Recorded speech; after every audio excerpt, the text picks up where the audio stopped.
Welcome to a Cincy Fan Talking with LP, with your boy LP. That's all the topic. We're gonna cheer. We're gonna talk off the top. We cheer off the top. Come on, man. Falling down on the job, producer. Come on, get it together. No, we keeping that. Hey, what's up, y'all? Y'all know what it is. Happy Turkey Day to everybody out there. Enjoy your turkey. Enjoy all your sides. There's a couple of sides that I just don't get with. Well, one I can't stand. I just can't stand. It might be a little controversial. We'll talk about it in a little bit. And there's another I can't stand only because you can't make it right. Like, nobody can make it right. I don't know a person who can make this dish right because the way the dish is created, you just can't make it right. It's not possible. I'm just saying. If you think you can, let me know. I probably still won't mess with it. We'll talk about this in a minute. We'll get, you know what? Let's just get to it now. Because it is Turkey Day, Happy Thanksgiving to you and yours. So, this is like I think the 5th or 6th year straight that I'm frying the turkey. Appreciate all the prayers every year for my people that drop it in the chat on Twitter. Like, okay, we know you frying your turkey. Okay, let me know how everything turned out. And I'm not gonna lie to you. The whole time the bird is in the fryer, like from the moment I dip it in there to the moment I pull it out, I'm like, dude, don't let this be the year. Don't let this be the year I tear up the whole house. Don't let this be the year I burn the house down. Don't let this be the year. And every time I get through it, I'm like, okay, another year, another tragedy averted. For real, this is what I be thinking. I really be on that. I've kind of perfected it. I'm to the point where I'm very confident. The first year, I was terrified, shaking like a leaf. Let me tell you, man, I'm dipping that thing in there. I'm going like one part every 17 seconds. And it's just like arm shaking. Now I'm like, man, it's a breeze. The key is the electric fryer. So it's not like as open. You can do it in the house, no problem. Because you got the electric fryer with the little compartment thing that flips over. So it's like it's covered the whole time. Easy breezy. I don't know why everybody don't do it like this. I see them with them open flames with the long canister, and they in like a complete duck suit. I'm like, y'all doing too much. But then I see what happens when they do it wrong. I'm like, you're not doing enough. Just saying. Get you a Butterball electric fryer. Chef's kiss. All that. So this year, instead of me just doing the entire turkey, because there's usually so much of the turkey that's left over, we're doing like turkey legs and turkey wings. These things are humongous, by the way. With these brontosaurus legs and arms, like, what's up with that? I don't know. So doing that this year, probably a whole lot less leftovers. But I mean, it's turkey, so you never know. People be into it for like the first day, and then after that, you can't make these kids eat it after like the second or third day. It's wild. Love my sides. Love my mashed taters. Get out my way when that mac and cheese is up. Move. Because that's me. I'm on that. Love the yams, the sweet potatoes. That one side I can't mess with. I don't know how y'all eat greens. I know. I understand. Controversial topic. I've never liked greens. I'm not trying to be anti. I'm not trying to be special just to be special. I've said this on the chat before. I hate greens with a passion. You can dump hot sauce on them. My people just try to make me eat them by putting sugar in them. Nothing. They smell gross. They taste all slimy, and there's always somebody like, "Hey, LP, the way my mama make them." Look, man, people drive from far and wide to eat my mother's greens. They love them, and my grandmother's look. People with L the way I am with the mac and cheese. That's the way people used to be about my grandmama greens. And she rest in peace. People used to elbow everybody out the way. Like, LP, you want some? Nope. You can hear a little record scratch in the room. Hey, girl. Did he just say, no. They're just nasty to me. Everybody, I've learned going through this life that everybody has their own taste. Everybody got their own style of how they get down. And everybody's like, dude, how you don't eat greens? And I just tell them simply, the texture feels gross to me and they don't smell good. You combine these two. I'm a big texture and taste guy. I'm a big smell and feel guy. When I chew things, if they don't feel right, for a while, I'm guessing for a while for me, baby food was a struggle. I'm guessing that had to be a little struggle for me. I don't know for sure. Nobody ever told me it was. I just kind of feel like it should have been. I don't like stuff like that. Mashed potatoes are different. I don't know why. Greens. Ew. So when you making me a plate, when you making my to-go plate for me to pick up, for everybody out there, just leave the greens off. Or you can put the greens on there, but understand I'm not eating those. Just saying. Now, what my mother and what my mother-in-law, what they do is instead of making me like greens, they'll make green bean casserole. And for the first couple of years, I was like, okay, nice alternative. But the thing is, if you don't eat the green bean casserole immediately, like if you don't eat it immediately, it starts getting all soupy and it turns into what the greens basically are. So now I'm like, you know what? And when the green bean casserole first comes out, it's actually not bad. I was pleasantly surprised. I like the little French onions on top. Like I can deal with that. But it's like once it's sitting there for like 15 minutes, it don't hit the same. It just doesn't. So for my green bean casserole fans, you can leave that off my plate too. So for my to-go plate, if I'm coming to get my plate, later on, if I'm coming to get it, put all the good stuff on there. Put all the traditional stuff. Get that stuff on there. Get those mashed potatoes on there. Please give me a couple pieces of pie.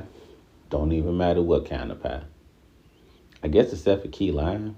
But I even eat key lime pie. I mean, pie is pie. It is what it is. It was what it was. Just leave the green bean casserole and the greens off. Just saying.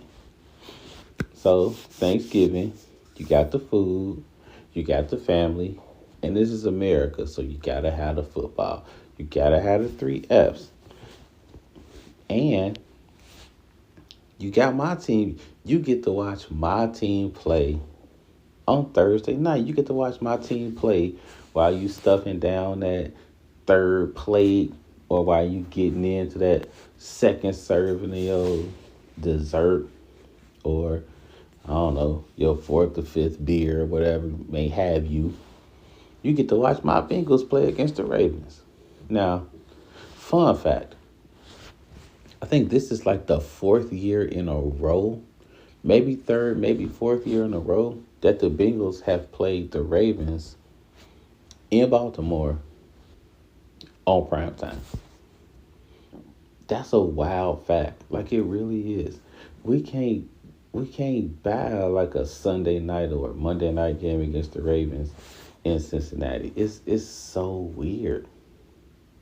It probably would be better had the Bengals won some of those games that they should have won, but they didn't because the defense played like trash. Or when the defense finally shows up and does their thing, then the offense plays like trash. I think my wife said it best. I don't think there's been one game where the offense and the defense showed up during the same game. I'm like, you absolutely right. Like, you absolutely correct. There has not been a single game this season where the offense and the defense complemented each other and played ball and out football, which is probably why the Bengals are 3-8. Now, if you're a Bengals fan, you know that November and December, that's when the Bengals shine. So if they would have had a decent record right now, we'd probably be talking like, a playoff push. They're 3-8. So enjoy the turkey. Enjoy watching the Bengals. I will, but I'm not hopeful. Which is why we keeping this segment a little bit short, because I'm not hopeful. I'm thankful that the Bengals are playing on Thanksgiving, and I'm thankful Joe Burrow is playing. I heard a few people telling me, like, LP, you really want Joe Burrow to play? Y'all 3-8, cuz. To which I replied, are you serious? If you healthy, you play. I call this the NBA-ism of sports. Because lately, what NBA players do is that they low manage, or they'll, conveniently sit games out based on the team's record so they can get a better draft pick. Miss me with that nonsense. If you are healthy, you should be playing. There are so many people that spent good money on tickets to watch the team play. And the best should be out there playing. I read something about Michael Jordan. He went through 9 seasons where he played all 82 games, including when he was 39 years old playing for the Wizards. He played every single game. And if you remember the Wizards, now, if you remember them back in the day, they were just as bud. And you had Jordan out there playing like it didn't matter. And he was like, if I'm healthy, I should be playing. That's Burrow's mentality. And that's the mentality you should have. Well, what if you get hurt? You're playing football. Everybody's a play away from getting hurt. The healthy people that are running around out there, a lot of the times, they're not even getting hurt by getting hit. They're suffering non-contact injuries that's messing them up for the rest of the year. And how can you predict something like that happening? The only way you can make it not happen is to not play. But that's what they're there to do. Like, imagine me having the flu, and then I get over the flu, and I go like, I can't go into school today because, it's April. There's only 1 month of school left. I might as well sit this month out, get healthy for next year. People will look at me like I'm dumb. People be like, dude, are you serious? You got a whole month of school to teach these kids. Shut up and get in the game. That's what they would tell me. Burrow's mentality is the mentality of somebody who's worked out a life. Like, that's what you do when you work, when you're used to working, when you're used to getting out there when you can and doing your job to the best of your abilities. That's what you do. It makes sense to me. And then you put on top of that it's Thanksgiving. Who doesn't want to play on Thanksgiving? Do you know how many times the Cincinnati Bengals have played on Thanksgiving? Put 10 of your fingers up. Put 8 fingers up and 2 thumbs. And then take them all down and only leave 1 up. That's how many times. I remember it vividly. They played the Jets. My family and I, we were in Tennessee visiting my wife's family. And the Jets smacked around the Bengals. It wasn't even competitive. And the whole time the fans looking at me like, this your team? I'm like, yeah, but I don't run them. Like, you looking at me like I'm like like I work in the front office. Like, I don't know them. I know my team. I love my team, but come on, chill out. Like, do y'all have a team? And I'm like, oh yeah, it's Tennessee. Y'all can pull for the whole team. No matter what corner of Tennessee you happen to be in, which I think is kind of dope. I wish they would do that with the Cavaliers so we could root for the Cavaliers, but it's not like that. Um, I digress. I'm just saying, if you're healthy, then you should be out there playing. It makes perfect sense to me. So, get out there, play. I appreciate it. I appreciate Burrow going out there, doing what he's supposed to do, which is play when you're healthy. So, I watch the Bengals. I pull for the Bengals. I'm happy I get to watch the Bengals play on Thanksgiving. I think that's dope. I wish they could do it more. I wish they could make it so that more teams are playing on Thanksgiving besides the same old Cowboys and Lions and usually the Bears and usually the Packers. Usually they'll get them all in there.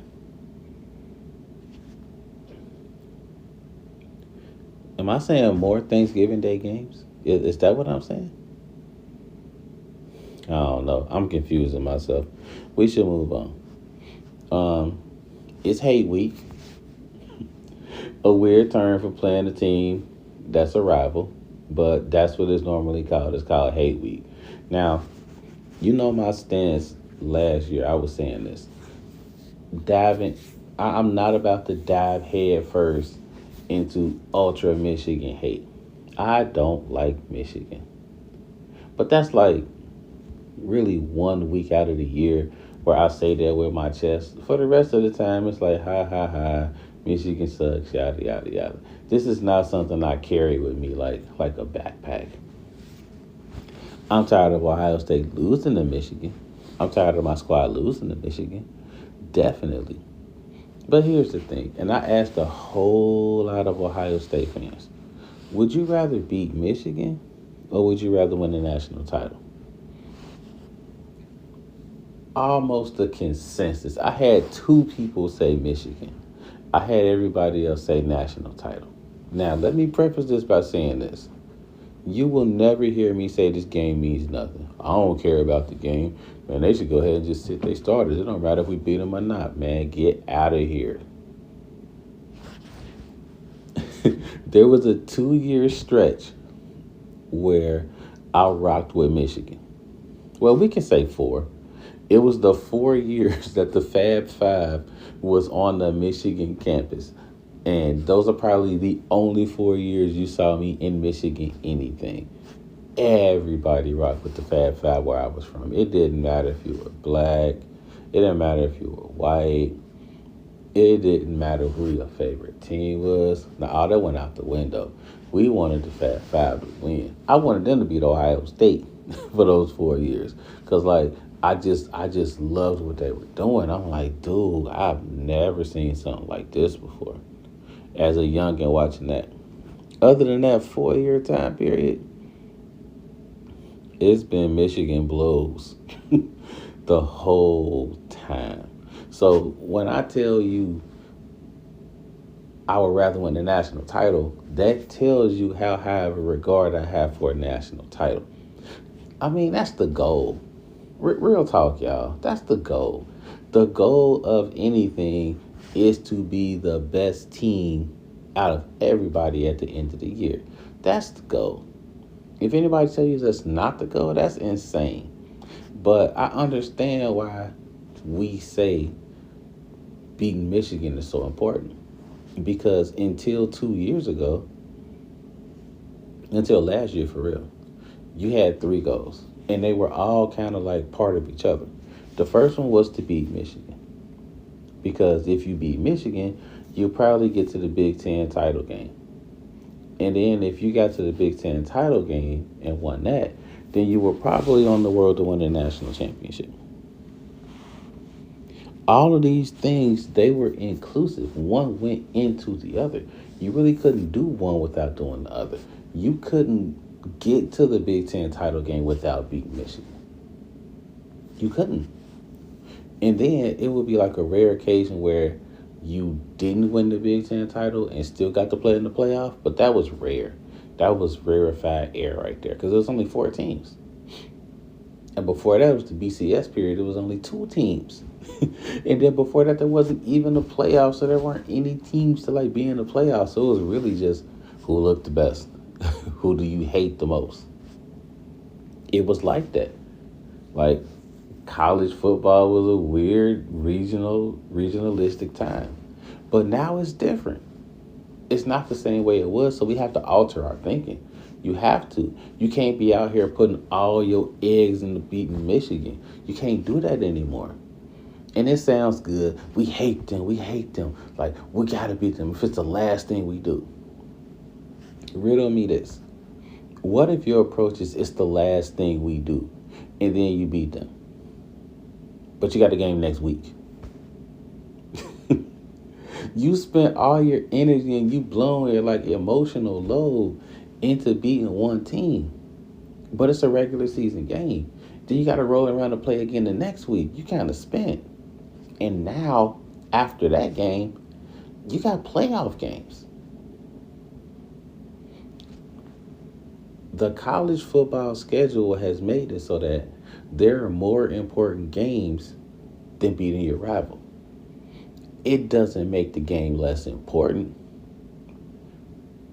You better believe I'm sitting on the couch for the entire 3.5 hour period on pins and needles like we gotta beat Michigan, we gotta beat Michigan. Like, I'm on that.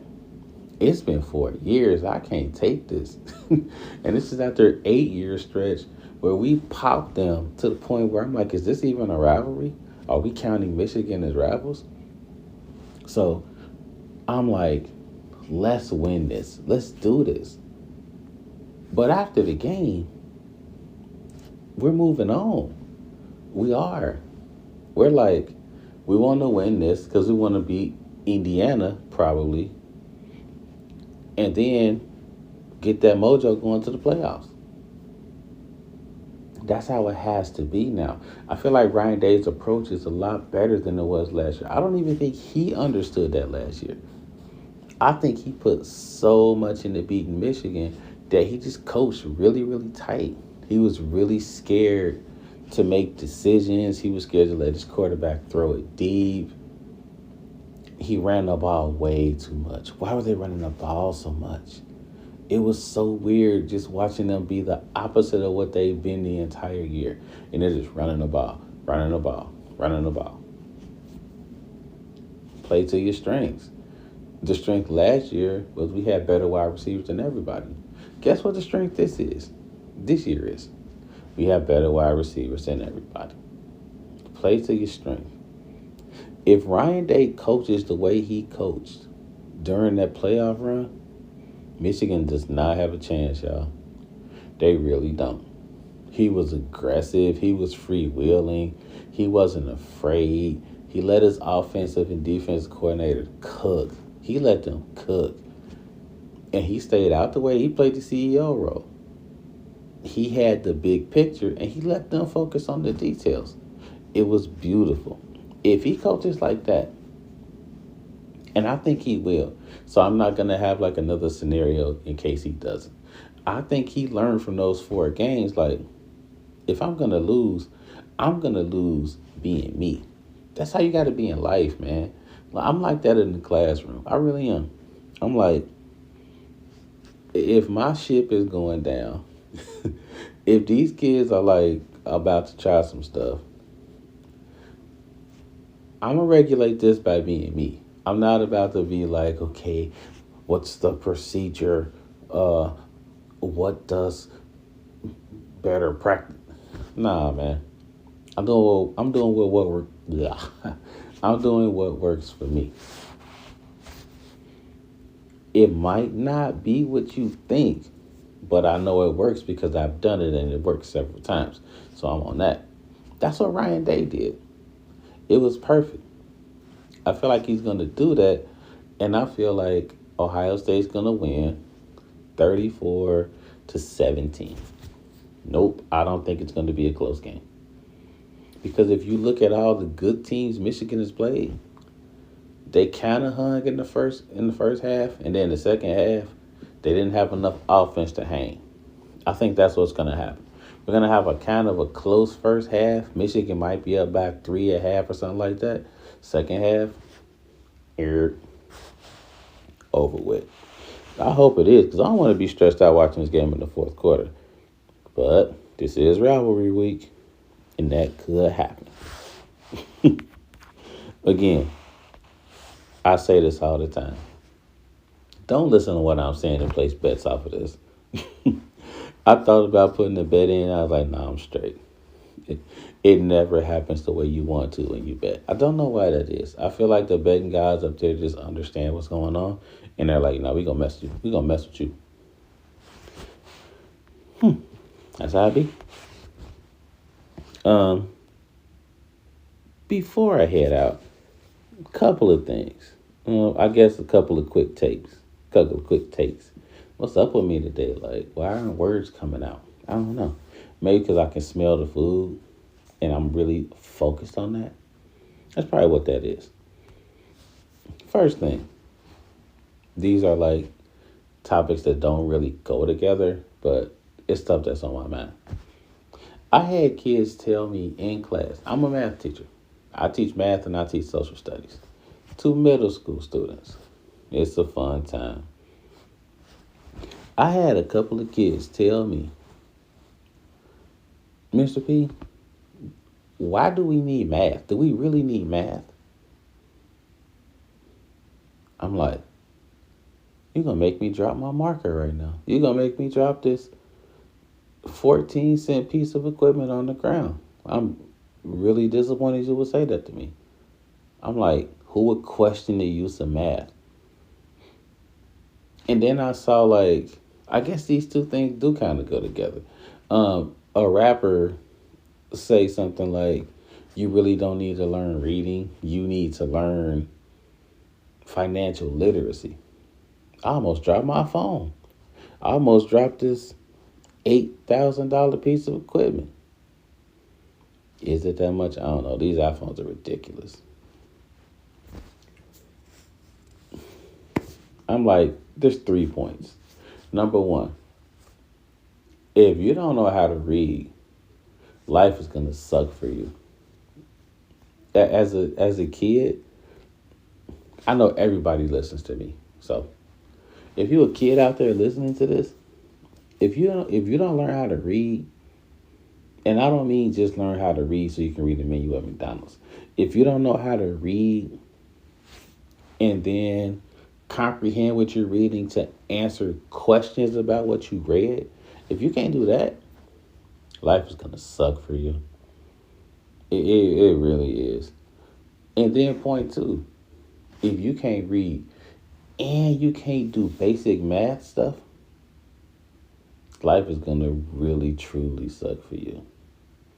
Like, if you don't know order of operations, like basic stuff like that, dude. Like, you'll ask a grown up, what's 3 times 4 plus 5 times 6? And then you could just see the wheels going like, And you know what? Order of operations can be a little tricky if you haven't seen it. That's the thing about math, though. A lot of grown-ups feel like they don't use it because they weren't taught that it's everywhere. Which brings me to my third point. This is what I told the kids in my class. I told them the first 2 things. Like, I literally said what I just said to y'all. I told them this. And they're like, you calling us dumb? I'm like, can you do basic math? Yeah. This is like my honors class. Can you do basic math? Yeah. Can you read? Yeah. Then I'm not talking to you. Oh, okay. I'm like, I'm sad I had to explain that. I thought that you would intuitively know that. But, okay, my bad. And then the third step, because people are in school, it's always about financial literacy. You know, they should know financial literacy. They should know how to, understand what a checkbook looks like. Nobody uses checks. Y'all sure y'all want to do that? Yeah, because it helps them understand, I'm like, okay. And they should understand how businesses work. And they should understand debits and credits. And I'm like, you skipping something. No, they should learn financial algebra. And they're always like, how does algebra tie in with financial literacy? And I'm like, are you crazy? Matt, life is a huge algebra problem. It really is. And people, when I say that to the kids, they go like, "Huh? We're never going to use algebra." And I just tell them something simple. I'm like, your parents pay bills. I know they pay bills because they're adults and you have to pay bills to have, for simple stuff like, I don't know, water, lights, a car. So I'm just throwing numbers out there. So let's say they're paying $450 for their car note, and let's say you're paying $200 for your water and trash, and let's say you throw another $200 on there for your light bill, and let's say monthly you get like $4,000. How much do you have left to do all the other stuff you want to do? And I'm like, to do this, you're gonna have to add everything that you pay, and you're gonna have to take what you made and subtract it from that. That's algebra. It is. Anything that's unknown that you're looking for is an algebra problem. And I have to break it down to them like, you're going to use algebra every day of your life. You want to know how much change you're going to get back? Basic subtraction, right? Little bit of algebra there, champ. You want to kind of forecast what you're trying to make later on? It's all algebra. It's all algebraic. It really is. And then they're like, no, this basic stuff. I'm like, yeah, you've been on algebra since kindergarten. When you had that 10 minus that apple equals 6, and you had to figure out what that apple was. Yeah, algebra. The algebra was the X. That's the unknown, champ. And they're looking like, what? I'm like, exactly. So we do weird stuff in my class. Like, at the end of the year, we have this big project where, they get to not really pick a job, but I have like pre-planned jobs for them. They have to search the average salary, and they have like this big thing where they have to pay bills and find a house and figure out how much they're going to spend for all of this. And I feel like it's one of the first introductions in them understanding how math works in everyday life. It's a real cool and fun thing to do that I stole from another teacher. Hey, shout out to you, cuz. So we do that every year, and it's a whole lot of fun. But financial literacy ties into basic math, and I feel like a lot of people skip over that. You can't skip over basic math if you want to do financial literacy. How you gonna be financially literate? You don't know how to understand basic math, basic algebra skills. It's all in there. So if you have a kiddo in the crib and they're like, when's math going to be useful? When are we going to learn real stuff about how to start a business? You're already doing it. Pay attention to what you're learning, because when they kick it up and get to that part, they're going to lean on all the stuff that you already should know. Just saying. I got infuriated hearing dudes saying, like, you don't really need to know how to read because, like, there's things and stuff that'll do it for you. Come on, man. I'm a math teacher, and I can tell you, I got several kids that are really good at like just knocking out math problems. But the second I put a word problem up there, it's a mess because the reading's not there. What they used to say back in the day, reading is fundamental. I got to pull up some of those old NBA clips.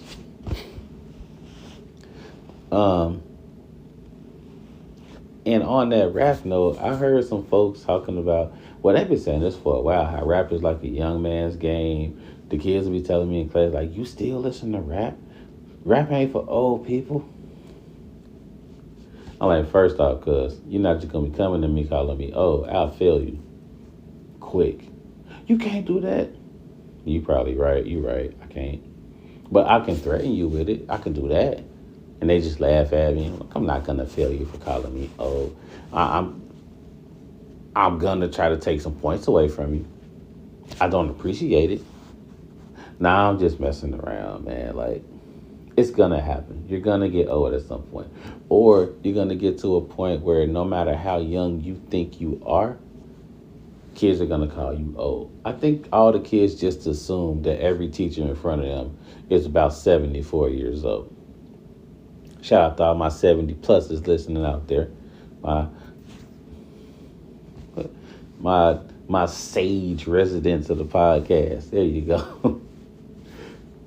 But they just look at you as old. And for some reason, well, I know the reason, they have all the mumble rappers and all the ones hitting the little bah, bah, bah, bah, bah, bah, hitting all that. So you tend to think like, nah, rap is for young people. And I had somebody tell me rap is like the only genre of music where people think you age out of it. Like after a certain point in time, old people don't make rap music and old people don't listen to rap music. Old heads, like myself. And I'm like, first off, we're definitely not the only genre that does that. I think that's one of those things that it's just not known because people don't listen to other genres of music. I mean, in rock music, you have classic rock. The kids will call it dad rock. Like you're saying, like the old school 90s rock, they call that dad rock. So it happens in other genres of music. What I think happens in rap is that even in rock music, where you hear kids talking about dad rock and stuff like that, those rockers are still respected, highly respected. Nirvana's highly respected, like they are. But when you talk about rap, people don't seem to respect the older rappers. And I won't say we didn't respect older rappers back in the day, but it was more like rap was still more of a burgeoning art form. So you really couldn't disrespect the rappers that came before us. We understood that they kind of laid that template for us and we kind of took off with it. And that's what the young folks are doing now, but now it's more like it's hard to explain, but it's more like one of those things where you're respected, but people don't think you should be rapping anymore. People don't think an LL should be rapping anymore, or a Raekwon should be rapping anymore, or a Busta Rhymes should be rapping anymore. To which I say that's crazy. Like that's wild. We're to the point in rap music where there's more than enough room for different segments of rap to shine. Conscious rap, mumble rap. I call it pop rap. Like you got your Ice Spices out there and your Doja Cats, and people will say, that's not rap, but it is. Like it's all rap. And instead of dumping on it all, there should be lanes for all of it. Because I tell you this, back in the day, there weren't as many lanes as there are now. Because dare you be popular with everybody and then get treated like, you're not a rapper at all.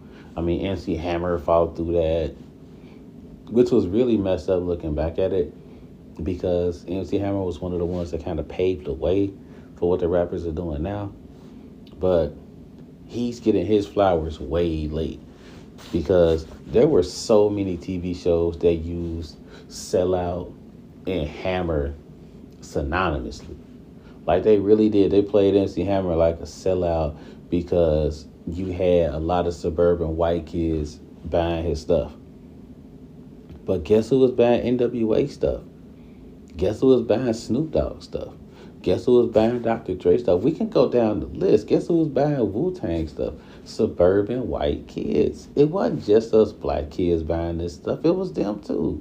But MC Hammer got casted out as a sellout because when you went to his shows, you saw a whole lot of, white folks in the concerts. I don't think he's ever going to get the full credit for being the trailblazer that he was. But it just kind of shows you that so many people try to like streamline rap into certain things. And The way I see it, rap is rap. You have so many different rappers, and I'm not understanding why a quote unquote old rapper can't get out here and do his or her thing.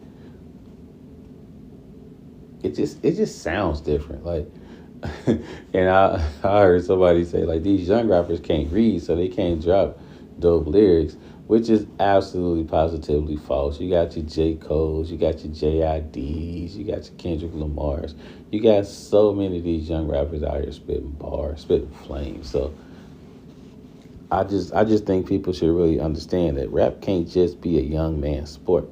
Because even when you call it a young man's sport, you're completely kicking out the young and old women that make rap what it is. I mean, you can't really just segment it to young men. That's wild. I always thought that, even way back in the day. So, I don't know, just stuff that's kind of on my mind as I smell the food beginning to, know, get into my nose. So that's telling me it's time to roll out. Because the longer I stay in here doing this, the more this food gonna start talking to me.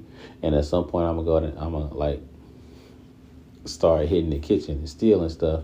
And next thing you know, there's only half a mac and cheese tray left, and people looking at me like I did it. But how you gonna blame me and I'm asleep? Probably because I'm asleep, because I ate all the mac and cheese. Y'all getting me in trouble. Chill out. It's time to play the music because we got to get up out of here. Hey, let's turn the music down.